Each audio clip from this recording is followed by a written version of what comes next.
at sa ating mga kasama nandito ngayon, kay City Director MING, Sir Padulina, OIC Administrator Mahalaya Mitimbang,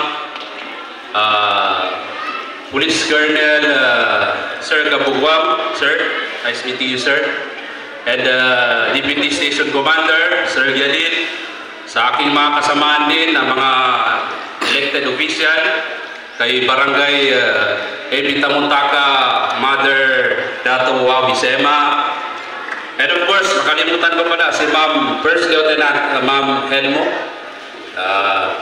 at kay Barangay Captain Poblacion Dos, Cap Johay Ramadag, and sa City Engineer Wisa Abanson pala, sorry.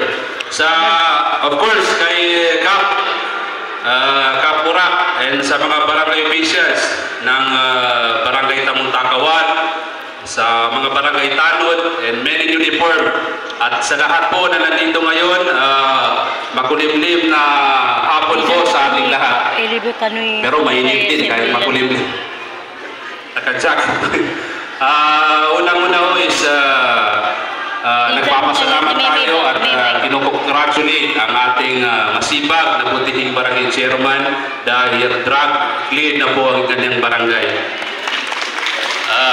Actually si Kapurak, magkakilala kami dati pa nung mga, hindi ko na sabihin no, yung mga tapos ang barangay assembly po is very important po, lalong-lalo na sa inyong mga constituents, dahil dito po napapag-usapan yung mga issues and concerns sa inyong barangay, dahil alam naman natin ang mga barangay officials natin is very busy po.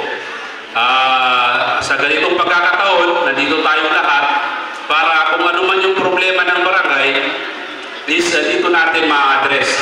Tulad ho sa mga visit orders, sa mga health and sanitation, sa infrastructure development, ay dito na po lahat natin i-address.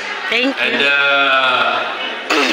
muli, dito ko na lang po puputulin dahil baka may magsasalita po sa aking kasamaan, and suportahan po natin ang UBJP administration para po sa tuloy-tuloy na kaunlaran at tunay na kapayapaan dito po sa ating lungsod. Maraming salamat. Wabillahi taufiq wal hidayah. Wassalamualaikum warahmatullahi wabarakatuh. Waalaikumsalam.